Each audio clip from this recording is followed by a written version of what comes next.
It starts from the moment you enter the court. When we walk into a gym, we're hated by 50% of the people and we're loved by 50% of the people, depending on the outcome of the game. My name is Garrett Daggett. I'm from Akron, Ohio, born and raised. Came to Spokane in 1994. Basketball was really it was intertwined in my life. In Akron, Ohio, basketball and football were the mainstream sports. My family was known for playing basketball through my uncles and then some of my older cousins, and then me. Got to be on a couple of championship teams, went to college, ran track in college, did high jump, long jump, triple jump. Anything to do with jumping or running was in my forte. When I was in the Air Force, I played for the base team, and you play in those intramural squads. And serving your country was one thing, but basketball was the thing that I wanted to be doing. And so I had an opportunity to actually play for the all Air Force basketball team. And that was serving my country in a different manner, in that we had the ability to meet guys from different military backgrounds, Air Force, Army, Marines, Navy, and there was this tournament that they would allow us to play in. But as an official today, we really are, we're there to serve the schools, the students, most importantly, to make sure we're creating a fair atmosphere for both teams, upholding the integrity of the game, and it's just been wonderful. My name is Hannah Shehaber. I'm from Oak Lawn, Illinois. Been a soccer official for 21 years. Moved here at the age of 9 and been living in Chicago ever since. In Dubai, where I grew up, soccer is literally the #1 sport. There's nothing like it. Parents and uncles and cousins or whatever, that's all they watched is soccer. That's all they played is soccer. So that's all I knew, it was soccer. At the time, I didn't want to play sports. I was very active, but it wasn't in my head, oh, I want to grow up and play soccer. Females in general in the Middle Eastern culture are not encouraged to be in sports. I realized that I really truly loved soccer when I was a freshman in high school. The first year they started a soccer program for the women, and I just wanted to be on that team, the first team, and that's when I just fell in love. I chose to be an official when I was a senior in high school, 17 years old. I think it's the best decision I've made because it made me see things in their lens. And the crossover wasn't really that difficult. You could play, and you could make extra money on the weekends on the side, and why not? Regardless of what culture you are, regardless of gender, regardless of anything. Why can't I do it? My name is Kaylee Kimura, and I'm a basketball official and volleyball official for the NCAAs. I'm also an international basketball official.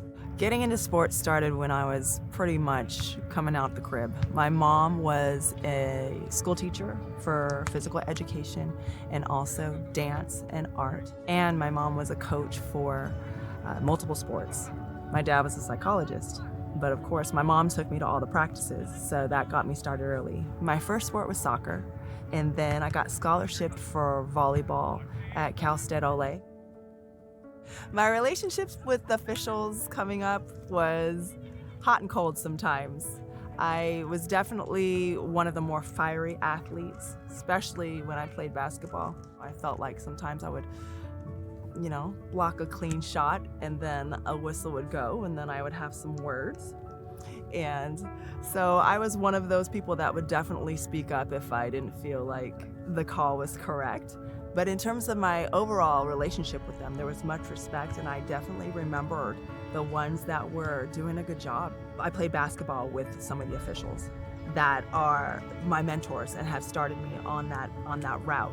I think when I was objecting loudly to a call here and there, my officiating friends would razz me and they would be like, you should definitely do this, They brought me in, they took me under their wing and they said, come to this camp. My first camp was the Ed Kikuchi basketball camp, and it was for beginners. I wasn't even in a high school unit yet.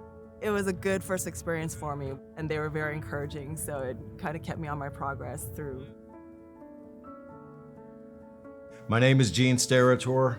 I was an NFL football official for 15 years and a college basketball, Division I college basketball official for 27 years of my life. You know, I got into officiating because my father was an official. Really from the time I was born. I was one of 7 children, and officiating was part of our family life.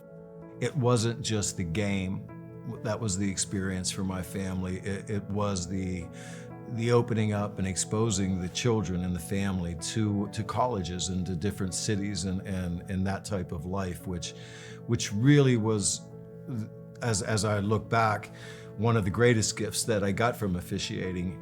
And then jumping into the officiating itself opened up an entirely new set of challenges and experiences that really bridged into my personal life as well, which really made it rewarding and even more rewarding as my career continued to evolve. And rewards were more than just, hey, you refereed at Lambeau Field, or you refereed a Super Bowl, or you were in the NCAA tournament. Those were all natural experiences that anybody would dream of if you were an official or as a person. But the challenges that officiating presented to me as an individual, as I continued again to further myself in the career, became much more profound, and officiating became a much bigger deal to me than just, hey, get the striped shirt on and referee this game. In life, things aren't scripted. Games aren't pre-scripted. You want to ref a game without any mistakes, but you also realize that perfection is always something we strive to do. Knowing that we probably won't ever reach perfection, somewhere in between, I think it might have even been Vince Lombardi said that as we strive for perfection, excellence might actually take place. My name is Jackson Newell. I'm from Lansing, Michigan. I'm 20 years old. My father, in between his job at the MHSAA, moonlighted as a college baseball umpire. Also his brother, my uncle, spent a number of years in the minor leagues trying to work his way up. Also does a little bit of college baseball, so it was something that was acutely aware for me. Sometimes we go down to Toledo, watch the AAA for the Tigers. My uncle would umpire there a lot. Yeah, my dad was a big influence on me, being a guy who worked multiple College World Series and stuff. He's the one who hooked me up with my first piece of equipment to use. He's also first real coach. So he kind of brought every little aspect of baseball to me, and how much I appreciate it. And from the player, from the official, from the coach standpoint, he wrapped that all in one and allowed me to really appreciate the game and want to get back to it that way.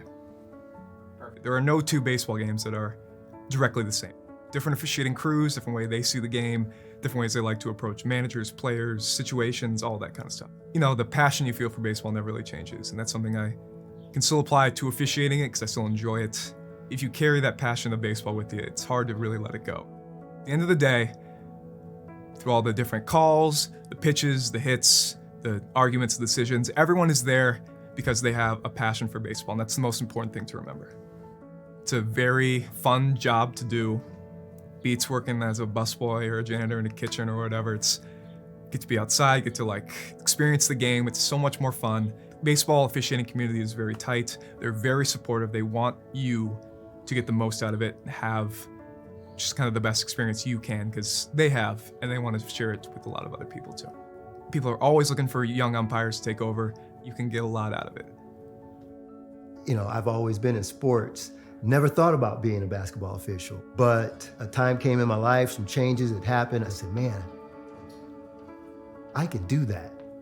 I can do that. So I'm gonna give that a try. And that was in 1999. If you're an athlete and you're not moving on to further your career, it doesn't mean that you're not a good athlete. We need people like you and, who have played basketball, young athletes who can, translate those skills to officiating. So this game is a lot of self-awareness, self-assessment, but you're also getting critiqued and getting feedback. So much of officiating is not necessarily what you do on the court. It's how you conduct business off the court as well. Being an official, sure, it's not easy. You've got coaches and fans yelling at you, and we never have a perfect game, but the rewards always outweigh the negativities. What I feel is most difficult in officiating, whether it was boys or girls, but most definitely boys soccer, was trying to gain the same respect as my counterparts that are male.